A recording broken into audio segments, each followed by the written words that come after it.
You're listening to the Monday Night Community Show with Daniel on BRFM. We are joined in the studio with Jeff and Steve. Firstly, welcome along to the show. It's good to see you here. Well, thank you. Yeah, thank you, Daniel. Thank you, Daniel. Thank you, Daniel. Yeah, it's good. Nice to see you. Well, the first thing I think is to ask is, can you tell us about Strength and Durability and how it fits in with the Milton Creek Memories project? Well, Strength and Durability then is a musical play. And it's based upon the occupations of those who are working in the Swell area. Now, the actual phrase "strength and durability" comes from the brickworks, where the primary producer bricks, Smead and Dean was the firm. They used the initials S&D, but instead of Smead and Dean, they called it Strength and Durability, and that was their marketing slogan. When I came across that in the research I was doing, I thought that was such a pithy phrase, not only for the nature of brick making, but also for the people that lived in the area of Sittingbourne and in particular Milton Creek. That I use that as the title for the play.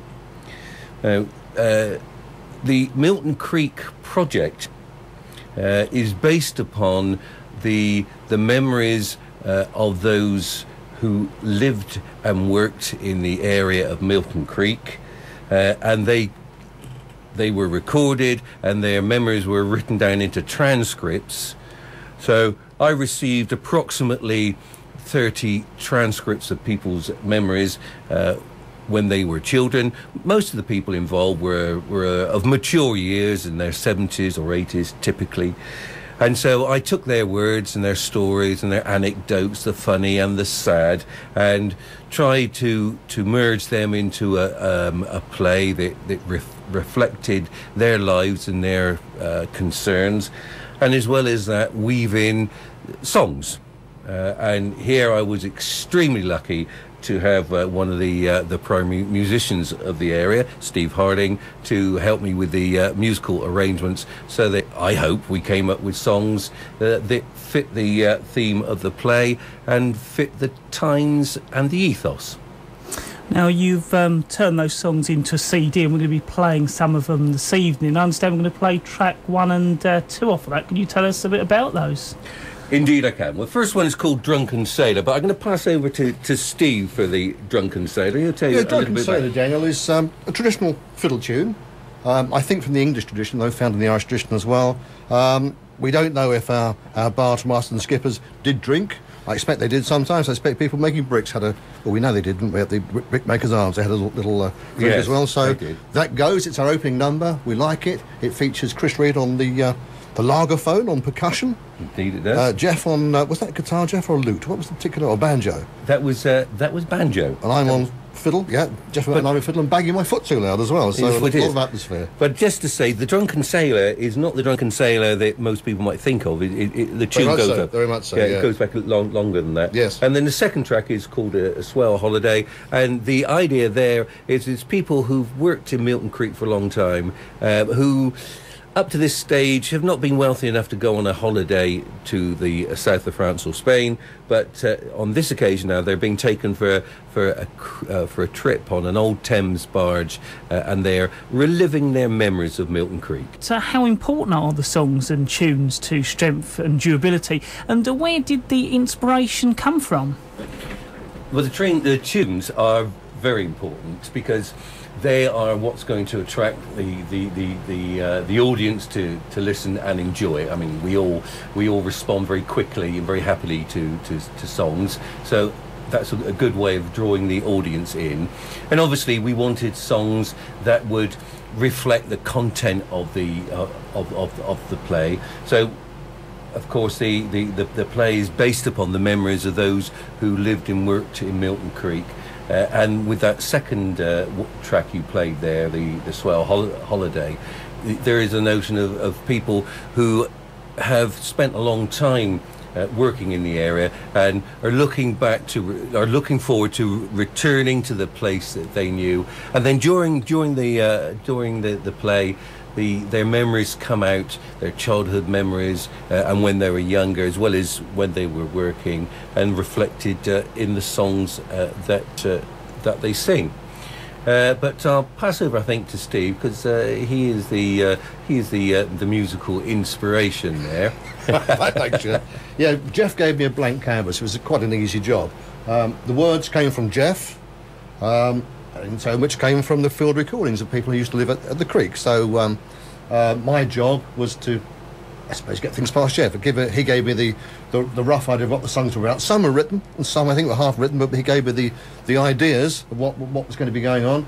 I then tried to find a melody that would do the job and also get it past Jeff. And sometimes we didn't. The first one wasn't good enough. I remember we had a few moments, but we got there. I'm pleased. The words fit. The tunes are very important because they carry the words. The words are important because they link the whole thing together, Jeff. Am I right there? They actually they link the whole thing. The story is not just the tunes aren't the songs aren't just an extra bit. They actually link the whole thing together. Yeah. And I think so far we're pleased. Yeah, we're certainly pleased. We're yeah, pleased. we're not complacent, but pleased. Yeah. But we did have moments of musical differences and creative tension. Yeah. Of course, good people working together too. The problem we had then was that Jeffy's musical and I was different, but. But as my wife pointed out, we did spend hours doing it, so I guess it was a very enjoyable process. Drank lots of coffee. We drank lots of coffee, and hopefully some of that enjoyment comes through from the music.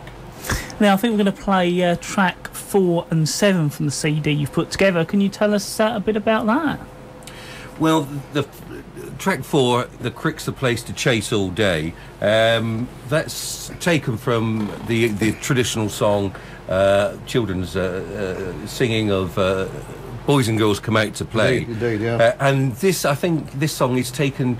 It takes quite a lot of the memories of those who were interviewed for the Milton Creek Memories Project, and it tells their times of playing, including playing around the brickworks after the war. There's one story that's told of where one of the brickworks takes a direct hit and is no longer being used, so the kids play in amongst the brickyards and the stacks of bricks, and they hollow out the bricks, and by doing so and then putting a roof, corrugated roof on the top, there's a ready-made den. And then, it's just telling there what one of them calls a very innocent childhood.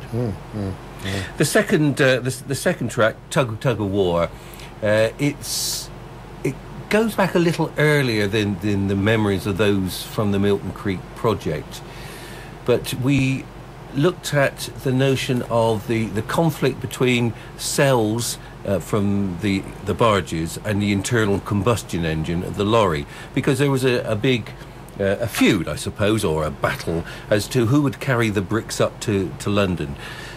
Up to the early part of the 20th century, the cells won that battle hands down, and they regularly took the bricks to London. But as the internal combustion engine was developed and became more reliable, so trade was taken away from the waterways and onto the roads. And we envisaged a tug of war between a barge and a lorry. And we used the old traditional fiddle tune of feuding banjos, yeah. because it had that notion of conflict. How important were the transcripts in the play? The transcripts are important, and I'm going to come back to that in a moment. But before I get on to that, I just would like to say, listening to the songs now, we really would like to say how well the cast have done in taking those songs and making them their own, giving them a personality. Yeah, it's incredible. And getting them across. I mean, very few of them are recognised singers, and so the strength of their performance lifts the whole production. So we're very grateful for the way they've learnt their songs and put them over so well. Yeah, and really have given their best at the rehearsals. So we are genuinely delighted with the quality that they have come up with. So that's great. We hope we've done them proud, Jeff. We hope we have. We hope well, at least gone some way towards it.